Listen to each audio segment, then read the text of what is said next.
વિરામ બાદ ફરી એકવાર સ્વાગત છે कैसे जीतेगा ગુજરાત કાર્યક્રમમાં। મિત્રો, આજે આપણે ચર્ચા કરી રહ્યા છીએ શહેરીકરણની। શહેરીકરણની પ્રક્રિયા સમગ્ર દેશમાં ખૂબ જ ઝડપથી વધી રહી છે। તેની સાથે સાથે તેને લગતી સમસ્યાઓ પણ વધી રહી છે। તો ચાલો આજના આ વિષયની ચર્ચાને આગળ વધારીએ। જાડેજા સાહેબ, બીજો પ્રશ્ન એ થાય છે કે જ્યારે પણ કોઈ પણ રાજ્યમાં શહેરીકરણની પ્રક્રિયા ખૂબ જ ઝડપથી વધતી હોય છે તો એની સાથે સાથે ઝૂંપડપટ્ટી અને ગરીબાઈ પણ એટલી જ ઝડપથી વધે છે। તો ગુજરાતે આ માટે શું કર્યું છે? દેશમાં પ્રથમવાર ગુજરાતે 13,000 કરોડ રૂપિયાની શહેરી ગરીબ સમૃદ્ધિ યોજના અમલમાં મૂકી। એટલું જ નહીં, દેશમાં ગુજરાત પ્રથમ એવું રાજ્ય છે કે જેને માર્ચ મહિનામાં વિધાનસભામાં એ વાતની જાહેરાત કરીને એને અમલવારી કરી કે શહેરી વિકાસ વિભાગનું જે બજેટ રહેલું છે એ બજેટ તેમજ તમામ નગરપાલિકાઓ અને મહાનગરપાલિકાઓના બજેટના 20% પૈસા એ ફરજિયાતપણે શહેરી ગરીબ વિસ્તારો માટે ખર્ચ કરવાના રહેશે।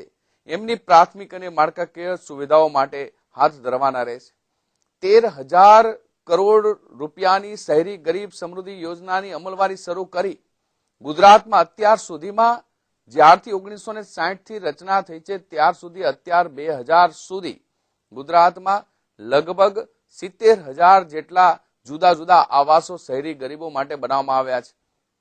આ રાજ્ય સરકારે નિર્ણય કર્યો કે 2007ના વર્ષમાં 1 લાખ આવાસો શહેરી ગરીબો માટે અમે બનાવીશું અને ઘોષણા કરી ત્યારે કેટલાક વિપક્ષના મિત્રો હસતા હતા, પરંતુ મને વાત કહેતા આનંદ છે કે 1 લાખ આવાસની જાહેરાત કરી હતી।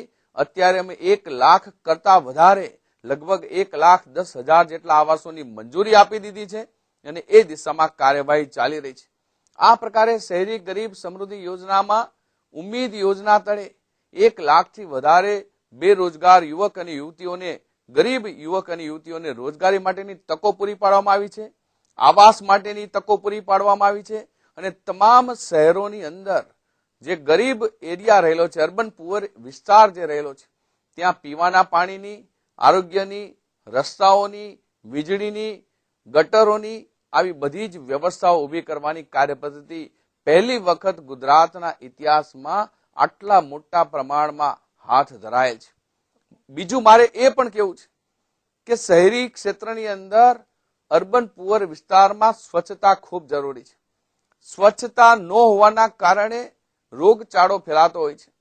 દેશમાં ગુજરાત પહેલું એવું રાજ્ય છે કે જે નિર્મલ ગુજરાતનું અભિયાન હાથ ધર્યું, જેને સમગ્ર દેશે એક સારા સ્વરૂપમાં સ્વીકાર્યું। માનનીય મુખ્યમંત્રીશ્રીની દીર્ઘદ્રષ્ટિ દ્વારા નિર્મલ ગુજરાતના અભિયાન દ્વારા શહેરોને સ્વચ્છ કરવાનો જે લાભ પ્રાપ્ત થયો, સ્વચ્છતા માટેના ગુણ વિકસાવવાનો લાભ જે પ્રાપ્ત થયો છે, એમાં ગરીબ વસ્તીને પણ આવરી લેવામાં આવી છે અને આમ સમાજને એના લાભ પ્રાપ્ત થયા છે। જાડેજા સાહેબ, સાથે એ પણ જણાવો કે ગુજરાત સરકારે ઓક્ટ્રોય કર નાબૂદ કરી નાખ્યો, તો એના કારણે મહાનગરપાલિકાઓની આવકનો સ્ત્રોત બંધ થઈ ગયો, તો એથી વહીવટના અને વિકાસના કામો ઉપર કોઈ અસર પડી છે કે નહીં? ભારતીય જનતા પાર્ટી હંમેશા જે કહે છે તે જ કરે છે। માનનીય મુખ્યમંત્રી શ્રી નરેન્દ્રભાઈ મોદી એમની વચનબદ્ધતા, ભાજપની વચનબદ્ધતા માટે હંમેશા આગ્રહી રહ્યા છે। હાલમાં અમે મહાનગરપાલિકાઓની ઓક્ટ્રોય નાબૂદ કરી, એ પહેલા અમે નગરપાલિકાઓની અંદરથી ઓક્ટ્રોય નાબૂદ કરી હતી। આજે તમામ નગરપાલિકાઓમાં અમે એ ચોક્કસપણે કહી શકીએ કે ઓક્ટ્રોય નાબૂદી કર્યા પછી રાજ્ય સરકાર ઓક્ટ્રોયના પૈસા નિયમિતપણે આપે એટલું જ નહીં, નગરપાલિકાઓને ભૂતકાળમાં રાજ્ય સરકાર દ્વારા જે મદદો પ્રાપ્ત થતી હતી, આર્થિક મદદો, નાણાકીય મદદો, એ મદદોમાં અનેક ગણો વધારો હાથ ધરાયો છે અને એના કારણે આજે ગુજરાતની તમામ નગરપાલિકાઓની આર્થિક સમૃદ્ધિ યોગ્ય સ્વરૂપમાં મુકાઈ છે।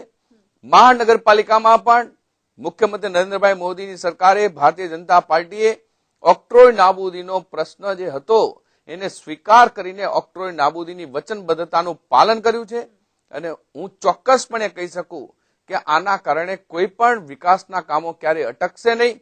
લગભગ 2,000 કરોડ રૂપિયા જેટલા રૂપિયા દર વર્ષે મહાનગરપાલિકાઓને ઓક્ટ્રોય દ્વારા પ્રાપ્ત થતા હતા, એ રાજ્ય સરકાર આપી રહી છે અને એ દિશામાં કાર્ય કરવાની, અનેક પ્રકારના વિકાસના કામો કરવાની શરૂઆત જે તે મહાનગરપાલિકામાં ચોક્કસપણે પહેલા થતી હતી એ જ પ્રકારે થશે।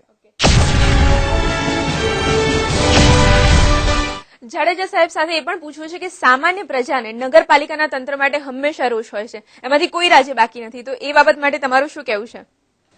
આ સરકારે નગરપાલિકાના તંત્રમાં લોકોનો વિશ્વાસ વધે, જન વિશ્વાસ ઉભો થાય એના માટે અનેક પગલાઓ લીધા છે.